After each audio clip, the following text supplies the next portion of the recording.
Hello and welcome back. This is Mrs. Smith here, and I'm reading Indians of the Oaks by Melicent. This is Part 2, Chapter 6, Bathing in the Mud. Early in the morning, the Indians started forth to the piñon groves. The women put on their loaded carrying nets again, and the men picked up their bows and arrows. They all began to climb a hill that stretched before them. Was and her mother walked behind the others. "Go slower, and you will go faster," said her mother. "We mustn't miss a single thing."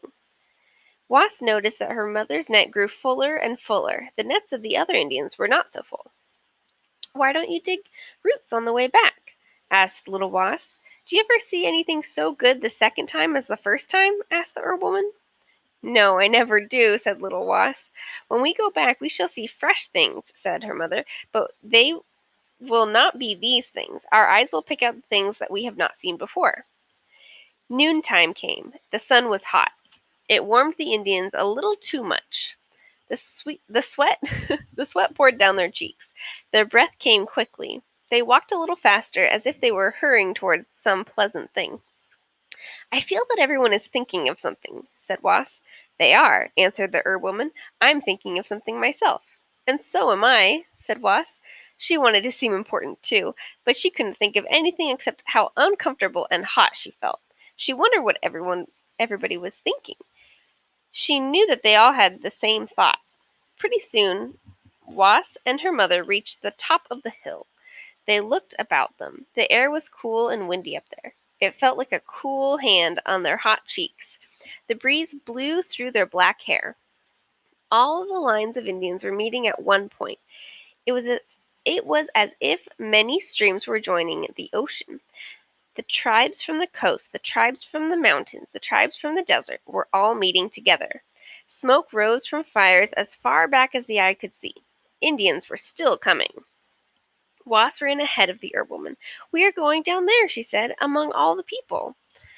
The Herb-woman called back, "Follow me, do not lead. I am wiser than you. Who knows what may be in the path?"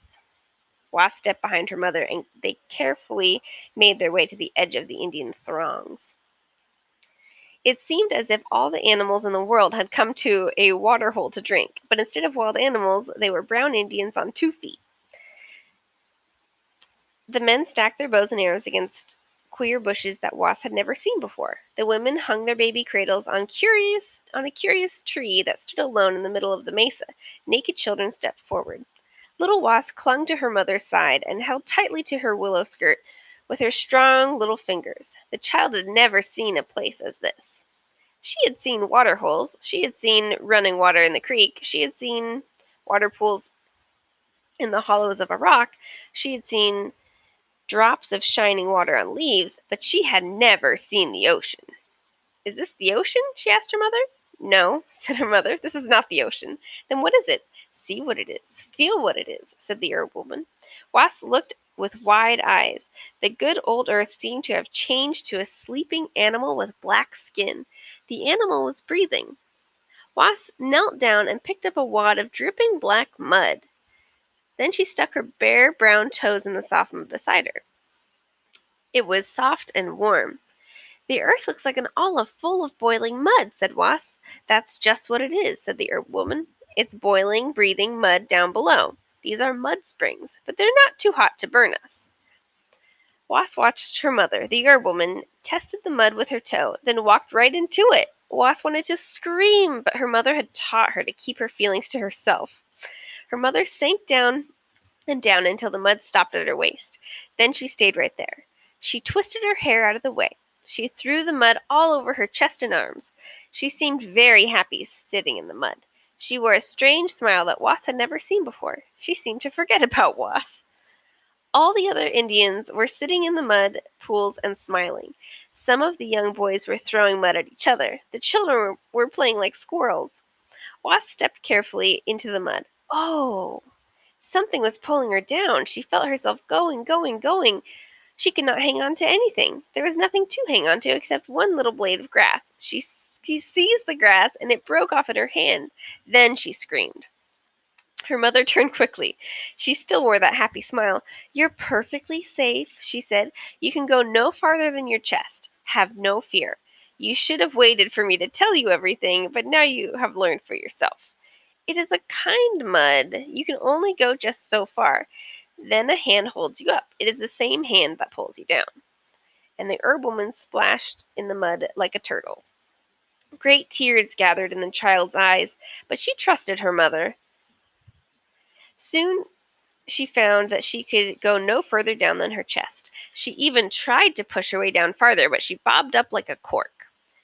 She became braver every minute. "It is kind mud. It is kind mud. The same hand that pulls you down holds you up." She felt cozy and comfortable in the mud. She began to smile just the way her mother was smiling. "This mud is good medicine," said the herb woman. "It cures rheumatism." "I haven't any rheumatism," said little Was. "You have no rheumatism now," said the herb woman, "but you may have rheumatism some day, and it is well to learn today what we need to know tomorrow." Was smiled to herself.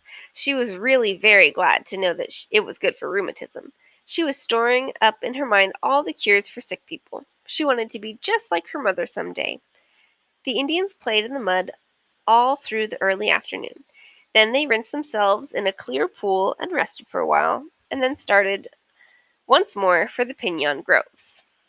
All right, that was chapter 6. I hope you join me next time for chapter 7. Bye-bye.